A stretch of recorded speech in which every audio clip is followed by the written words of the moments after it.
पाकिस्तान और ईरान के ताल्लुकात विच एक नवा मोड़ आ चुका है। बल्कि अगर इदा कहिए कि एक नवी तारीख लिखी जाती पई है तो यह गलत नहीं होएगा।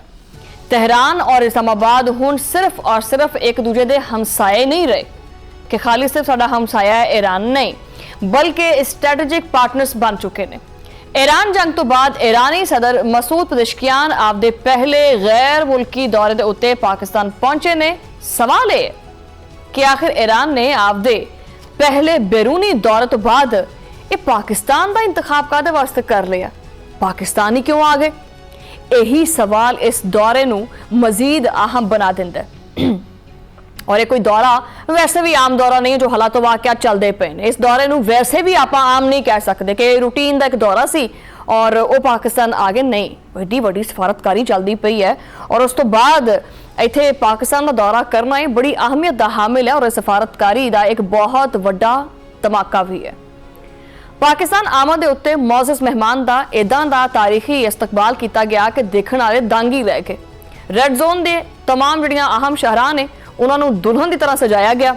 फिजा दे विच दोनों मुल्कों के जिहड़े परचम ने वो नालों नाल लहराते पे सी और ये परचम गहरे बरादराना और तारीखी जिहड़ा रिश्ता हैगा उहदी गवाही देंदे पे सी। बल्कि मैं तो कहांगी कि सच तो यह है कि मुश्किल वक्त दे विच ही सच्चे पक्के साथी का दोस्त का पता चलता है कि मेरे नाल कितना चंगा है। जो ईरान के उत्ते मुश्किल वक्त आया तो पाकिस्तान सब तो अगे खड़ा सी। इजराइल और अमरीकी जाहरीत के उत्ते सब तो पहले अगर किसी भी मुल्क ने सख्त अल्फाज विच मजम्मत की है ना तो पाकिस्तान ने की है। सब तो पहली और सख्त मजम्मत इस्लामाबाद तो आई है। पाकिस्तान ने फौरी जंगबंदी वास्ते दिन रात अपना एक किया। तुसी फील्ड मार्शल सरदार सिंह मुनीर और वज़ीर आज़म शहबाज शरीफ दियां क्लिप्स तो देखे होंगे, तस्वीरां देखिया होंगी, अखां थले सोजां पईयां हुई हैं जाग जाग के, क्योंकि ये मामला कोई ना सौखा मामला नहीं हैगा सी। ये बर्फ पिघलाना बड़ा मुश्किल काम सी, जिहड़ा तुसी समझदे हैं कि रामसपुर पिघल गई, इत्थे पक्खा चला दिता तो बर्फ पिघल गई, नहीं इदा नहीं हैगा। बहरहाल यही वजह है कि ईरानी सदर ने आशुरा तो पहले ही पाकिस्तान आना जरूरी समझा और एक आला सतह के वफद के नाल इत्थे पहुंचे। इस वफद विच होर भी जिहड़े अहम वज़रा सी और आला हुकाम से शामिल सी और उन्होंने सदर आसिफ अली ज़रदारी, वज़ीर आज़म शहबाज शरीफ और दीगर अहम शख्सियात के नाल भी आम जी नहीं बल्कि गैर मामूली जी मुलाकात की है। तुसीं जानते हैं कि इस दौरे की असल वजह की है? यह दौरा इस्लामाबाद मुफाहमत का तसलसल है जो कि खिते दे विच अमन का नया जामन बनेगा। यह दौरा दोनों मुल्कों के मुश्तरका आज़म और पायदा तरक्की के ख्वाहिश की जड़ियाँ अंदर पलदियां पईयां ख्वाहिशां ने ना उहदी अकासी करदियां। माज़ी दे विच भी दोनों मुल्कों के ताल्लुकात उतार चढ़ाव मतलब उच्चा नीवा वक्त आंदा रहिंदा, इहदा शिकार रहे ने। और ईरान के इलाकाई जिहड़े ताल्लुकात ने या इदा कहिए कि ईरान की जिहड़ी इलाकाई तरजीह है वो हमेशा भारत रहा है, लेकिन हुण जिहड़ा ना दुध का दुध ते पानी का पानी होया पिया। दुनिया ने देख लिया कि भाई केड़ा मेरे नाल खड़ा और केड़ा नहीं। इस हालिया बुहरान दे विच भारत का बदलता होया मतलब गिरगट वर्गा रंग देख के ईरान नूं आ गई समझ के भाई आपदा ही हुंदा। वो कहंदे ने ना कि भी आपदा अगर मारूगा भी तो छावें सिटूगा, ठीक है। तो ये समझ आ आती है कि यार खिच नूं खिच मारदी हैगी और आपदा ही हुंदा है। मेरे नाल केड़ा खड़ा मैनूं लग पता गया। जो इंसान के उत्ते मुश्किल वक्त आता है ना तो वैसे भी पता चल जाता है कि केड़ा मेरा सक्का है और केड़ा मेरा पराया है। सो लिहाजा इस सक्केपन का जिहड़ा दिखाया है, इजहार किया है, वो पाकिस्तान ने किया। भारत ने बुहरान दे विच आपदी पिठ दिखा दी तो पाकिस्तान ने सच्चे भरा होने का हक अदा किया। पाकिस्तान दीयां कोशिशां ने अरब ममालिक नाल भी अमरीका और इजराइल जिहड़े हमले ने उन्होंने खतरनाक करार दिता है और मुज़ाकरा दे उत्ते काफ़ी जोर दिता है। हुण ईरान नूं आपदे हकीकी दोस्त दा और दुश्मन का वाज़े तौर के उत्ते फर्क करना पता चल गया। तेहरान का झुकाव हुण मुकम्मल तौर के उत्ते इस्लामाबाद दे वल है, जिवें एक नागुज़ीर स्ट्रैटेजिक पार्टनर नहीं हुंदा उहदे तौर के उत्ते देखा जा रहा है। इस तारीखी दौरे नाल पाकिस्तान की जिहड़ी मुआशी किस्मत है वह भी बदलने वाली है। अमरीकी पाबंदियों के विच नरमी होएगी। पाक ईरान कामयाब मुज़ाकरा जिहड़े ने पाकिस्तान वास्ते एक सुनहरा मौका बन के आएंगे। वफाकी वज़रा के बयानात भी इसी तरफ इशारा करते पे ने कि पाकिस्तान और ईरान दे नाल तेल और गैस के शोबियां दे विच नवे इम्कानात का जायजा असीं लैंदे पे आ। अगर ये ताउन कोई अमली शक्ल इख्तियार करता है तो पाकिस्तान नूं सस्ती तवानाई मिल सकती है। जिहड़ा सनअती शोबा है ਉਹ ਸਾਡਾ ਮਜ਼ਬੂਤ ਹੋ ਸਕਦਾ ਹੈ। ਗੈਸ ਬੁਹਰਾਨ ਦੇ ਵਿੱਚ ਵੀ ਨੁਮਾਇਆਂ ਕਮੀ ਆ ਸਕਦੀ ਹੈ ਔਰ ਇਹਦੇ ਨਾਲ ਜਿਹੜੀ ਸਰਹੱਦੀ ਤਜਾਰਤ ਹੈ ਉਹਦੇ ਵਿੱਚ ਵੀ ਇਜ਼ਾਫਾ ਹੋ ਸਕਦਾ ਹੈ, ਜਿਹਦੇ ਕਰਕੇ ਦੋਨੋਂ ਮਮਾਲਿਕ ਜਿਹੜੀ ਆਵਾਮ ਹੈ ਜਿਹੜੀ ਹਮੇਸ਼ਾ ਪਿਸਦੀ ਹੈ ਉਹਨੂੰ ਬਰਾਹ ਰਾਸਤ ਫਾਇਦਾ ਹੋਏਗਾ। ਵਫਾਕੀ ਵਜ਼ੀਰ ਮੁਮਲਕਤ ਕਾਨੂੰਨ और इंसाफ बैरिस्टर अकील मलिक के मुताबिक जो ईरान के उत्ते पाबंदियां पूरी तरह खत्म होणगियां तो ऑबवियसली गैस पाइपलाइन मनसूबा जिहड़ा सालों तो रुकिया होया सी हुण अगे वधेगा, क्योंकि वो पाबंदियां हटणगियां तो जिहड़े ना सिर्फ गैस वाले होर भी जिहड़े मनसूबे ने उन्हां दे उत्ते जिहड़ा पाबंदियां हटणगियां ते बहुत फायदे होणगे पूरे खित्ते नूं, ना कि सिर्फ पाकिस्तान नूं।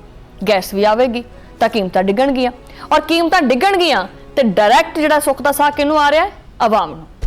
गैस की किल्लत हमेशा वास्ते मुक जाएगी। ये जी 2 घंटे वास्ते आती है ना कि भी उठ के चाह पका लो या रोटी पका लो, आखिर गैस नहीं हैगी, कम अज़ कम ये प्रॉब्लम खत्म हो जाएगी।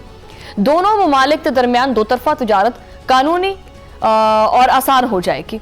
वफाकी वज़ीर पेट्रोलियम अली परवेज़ मलिक जिहड़े ने उन्होंने तो खैर बेहद उम्मीद जी है इजहार किया। उन्होंने कहना है कि ईरान पाकिस्तान को खाम तेल और LPG के वसी ज़खायर फराहम कर सकता है। पाकिस्तान ने जो कुछ किया है ना उहदे उत्ते दुनिया हैरान है कि भाई ये कर की गया, इन्हें गेम किहड़ी पा दी है। लेकिन सच्ची गल यह है कि जिहदी नीयत साफ होवे ना उन्होंने गेमां पाउण दी जरूरत नहीं होंदी। वो दिल नाल चलदा है, वो दिल दी जिहड़ी हिकमत अमली है, दिमाग दी भी जिहड़ी हिकमत अमली है उन्होंने जोड़ के नालों नाल चलदा है तो अल्लाह ताला उहदे वास्ते रास्ते आसान कर दिंदा है। सो लिहाजा पाकिस्तान ने आपदी कीती इस्तेमाल अकल जिहड़ी बाकियां कोल शायद उन्नी नहीं हैगी। पाकिस्तान एक ऐसी सोची समझी हिकमत अमली अपनांदा पिया है कि जो कि मुल्क वास्ते भी बेहतर है और पूरी कौम के मफाद दे विच भी है और साड़ी तवानाई की जिहड़ी जरूरत है उन्हें भी पूरा कर सके। इस तरह की हिकमत अमली अपना के चलता पिया। बहरहाल ये जिहड़ा दौरा है सिर्फ रस्मी मुलाकात नहीं है बल्कि स्ट्रैटेजिक डिप्लोमैसी का सब तो वड्डा मार्क है। ईरानी सदर जिहड़े हैगे ने उन्होंने अमरीकी और ईरानी मुफाहमत तो बाद पाकिस्तानी क्यादत का खसूसी तौर पर शुक्रिया अदा किया। बार बार ये अल्फाज बोलना कि तुहाडा बड़ा शुक्रिया, बड़ी मेहरबानी, ये कोई मामूली गल नहीं हैगी। उन्होंने वज़ीर आज़म शहबाज शरीफ और फील्ड मार्शल सैयद आसिम मुनीर के किरदार की कोई टकी छुपी जी तारीफ नहीं की कि थैंक यू वेरी मच जी आपने, नहीं, उन्होंने खुले दिल तारीफ की और मन्निया इस चीज़ नूं कि भाई कमाल कर दिता तुसीं।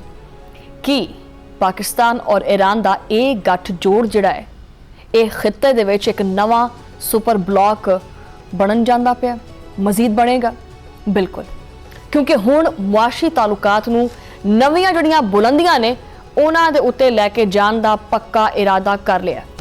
दोनों ममालिक तजारत, तवानाई, सरहदी सलामती और इलाकाई जिहड़े राबते ने इन्हां सारियां दे उत्ते एक सफ़े दे उत्ते आ गए, समझौता कर लिया, एका कर लिया। और जो दो बंदे कला बंदा कुछ नहीं कर सकता, ठीक है, जो दो बंदे आपस च एका कर लेंदे है, मजबूती नाल एक दूजे नूं फड़ लेंदे है तो ऑटोमैटिकली बहुत सारे मसले मसाइल उन्हां दोनों नूं इकट्ठे देख के ही पिछा होना शुरू हो जाते हैं कि भाई कल्ले नूं फड़ना आसान सी, हुण तां ये 2 हो गए है। हुण सरहदां दे उत्ते कशीदगी नहीं बल्कि खुशहाली का जिहड़ा पहरा है ना वो होएगा और दहशतगर्दी के खात्मे वास्ते मुश्तरका इकदाम किए जाणगे। पाकिस्तान और ईरान की ये दोस्ती अज दी नहीं है, ये साडा रिश्ता सदियां पुराना रिश्ता है और ये रिश्ता जिहड़ा है ये इदां किदां खत्म हो सकता है। पाकिस्तान और ईरान 2 हमसाया मुल्क, 2 मुस्लिम मुल्क, 2 तहजीबां दे वारिस। फारसी जुबान ने साडे अदब नूं जिहड़ा ना वो सिंचिया है और इस्लाम जिहड़ा ना वो साडे जिहड़े दिल ने इस्लाम दे करके उन्होंने मजीद जोड़िया। सरहद ने सानू अलग नहीं किया, जिहड़ियां ये लकीरां विच आ गईयां, जिहड़ियां विच बार्डर आ गए, इन्हां ने सानू अलग नहीं किया, इन्हां ने सानू करीब किया और असीं हैगे ही करीब। 1947 दे विच जदों पाकिस्तान बनिया ईरान ने सब तो पहले पाकिस्तान नूं तस्लीम किया, सब तो पहले खुले दिल दे नाल कि असीं मनदे हां पाकिस्तान नूं कि एक वजूद हैगा पाकिस्तान दा और ये कोई मामूली गल नहीं है और अज उहदा मुल भी अदा करदा पिया पाकिस्तान। पाकिस्तान हमेशा उहदा मुल अदा किया है। ये मुहब्बत का पहला इजहार सी। दोनों मुल्कों ने मिल के रीजनल कोऑपरेशन जिहड़ी हैगी है फॉर डिवेलपमेंट वो बनाई, तजारत दी, सकाफत वो आपस च वंडी, रास्ते खोले और विच भावें 100 ऊचियां नीवियां चीज़ां आईयां तो आंदियां रहिंदियां ने, लेकिन रिश्ता कदे नहीं टुटना चाहिए, वो नहीं टुटिया। अज ओही पुरानी मुहब्बत एक नवे आज़म और एक नवी ताकत दे नाल वापस आंदी पई है। दोनों ममालिक दे आवाम एक दूजे दे बहुत नेड़े आंदे पे है और आवामी सतह दे उत्ते इस दौरे नूं एक नवीं सुबह दा आगाज़ करा दिता जा रहा है। हुण दुनिया मैनूं तां इह लगदा है कि एक नवे खुददार और मजबूत पाकिस्तान नूं देखण वास्ते बलाखिर तैयार हो गई है। जिन्नियां मर्जी इन्हां ने लत्तां छांगण दी कोशिश की, पूरी दुनिया ने, कोई एक अद्धा नहीं सी, बहुत सारे लोगों ने डिगण की कोशिश की, पिठ पिछे वार करके डिगण की कोशिश की, लेकिन पाकिस्तान उन्ना ही मजबूत होया। टाइम लग गया लेकिन मजबूत हो गया।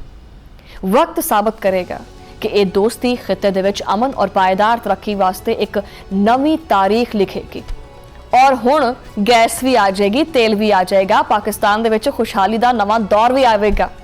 पाकिस्तान और ईरान दा अज़म हुण एक पहाड़ की तरह मजबूत हो गया कि जिन्ने मर्जी उहदे ते तुसीं छेड़ियां घुआड़ियां चला लो, वो नहीं टुटना।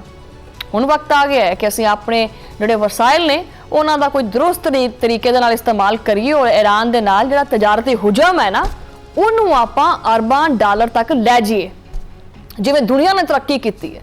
कहते ना कि चाइना ने देखो कितनी तरक्की कर ली, असीं भी किसी वक्त दे विच इसी लिस्ट दे विच होवांगे और सानू मेरे ख्याल च ये मौका हथों जान नहीं देना चाहिए, इहदा बल्कि पूरा पूरा भरपूर फायदा चुकना चाहिए। ये साडे वास्ते कोई पित्तल का मौका नहीं है, कोई लोहे का मौका नहीं है, अपने वास्ते ये सुनहरी मौका है, गोल्डन अपॉर्चुनिटी है कि मुल्क की तरक्की वास्ते हर हाल दे विच इहनूं इस्तेमाल किया जाए। और इस दौरे की जिहड़ी गूंज है वो वाशिंगटन तक सिर्फ नहीं है कि तुसीं समझते पे कि इस दौरे की गूंज सिर्फ वाशिंगटन नूं जांदी पई है कि अच्छा तो ईरान पहुंच गया, पाकिस्तान नहीं, ये दिल्ली तक भी जा रही है। सब तो पहले तो दिल्ली कान ला के सुनता कि पाकिस्तान की चलता पे, दुनिया हैरान है कि पाकिस्तान ने किस तरह इन्नी बेहतरीन खारजा पॉलिसी के जरिए खिते दे विच आपदा लोहा मनवाया है, दस्सिया है कि बई मैं आ पाकिस्तान। मुस्तकबिल दे विच पाकिस्तान अमरीका तालुकात दी जिहड़ी नौयत है वो की होएगी। वैसे जो हालात वाकई चलते पे ने, मैनूं तां लगदा है कि पहले एक दूजे को सलाह मशवरे करते सी इजराइल और अमरीका, हुण पाकिस्तान को पुछणगे कि पाकिस्तान जी दसो हुण की करना है, तुहाडा की हुक्म है, तुहाडा हुक्म सिर मत्थे ते। ये भी वक्त आएगा, लेकिन पाकिस्तान ने वाज़ेह कर दिता है कि वो आपदे कौमी मफाद दे उत्ते कोई भी समझौता नहीं करता, ना उन्हें कीता है, ना करदा है, ना करेगा। ईरान दे नाल गैस पाइपलाइन मनसूबे की तकमील ने ना सिर्फ साड़ी जिहड़ी संतां ने वो चलणगियां, बल्कि आम जिहड़ा आदमी है उन्होंने एटलीस्ट सस्ती बिजली और गैस मिलेगी। वैसे आवाम नूं तां इसी चीज़ में गर्ज है कि ठीक है मुज़ाकरात होंदे पे है, बर्फ पिघल गई है, फलाना हो गया, मशरक़ वसत दी आग जिहड़ी बुझ गई है, ठीक है चंगी गल है बुझ गई है, लेकिन मैनूं दसो कि मैनूं की फायदा होंदा पे, मैनूं गैस मिलेगी? सो लिहाजा उन्होंने ये कहांगे कि मिलेगी। दोनों ममालिक की क्यादत ने इस आज़म नूं दोहराया है कि सिक्योरिटी और मैशत नूं नाल नाल लैके चलिया जाएगा ताकि दुश्मन अनासर नूं सिर चुकण दा मौका ना मिले। पाकिस्तान की स्ट्रैटेजिक पोजीशन अज पहले तो ज़्यादा मजबूत है, ईरान नेड़े आ गया, अमरीका नाल ताल्लुकात बहुत चंगे हो गए हैं और खिते दे विच पाकिस्तान का किरदार और कद वध गया। ये पाकिस्तान है जिन्हें दुनिया जिन्हों नज़रअंदाज करती सी उन्होंने नज़रअंदाज नहीं कर सकी। पाकिस्तान ने मुश्किल वक्त विच ईरान का साथ दिता और आज ईरान ने पहला कदम पाकिस्तान के वल चुकिया। अगर पाकिस्तान और ईरान मिलकर चलणगे तो वही गल है, तजारत वधेगी, तवानाई वधेगी और खिते दे विच अमन आएगा। दुनिया देखेगी जो दो हमसाया दिल नाल मिलते हैं आपस दे विच तां ऑब्वियसली तकदीरां बदल जांदियां ने। सदर के इस दौरे ने पाक ईरान ताल्लुकात दे विच एक नवे बाब का आगाज़ कर दिता है और ये दोस्ती महज बयानां तक महदूद नहीं होएगी, ये सिर्फ गल्लां मेरियां सिर्फ गल्लां तक नहीं होएगियां, बल्कि अमली इकदामात की शक्ल भी इन्हां विच नज़र आएगी। पाकिस्तान की दिलेरी और ईरान की वफादारी ने मिल के ये तारीख लिख दी है। हुण खिते का अमन बिल्कुल ना समझो कि खतरे विच है, बल्कि ये महफूज हत्थां दे विच है। दोनों बरादर ममालिक जिहड़े ने वो तरक्की दीयां जिहड़ियां नवीआं मंजिलां ने उन्हां नूं छूणगे।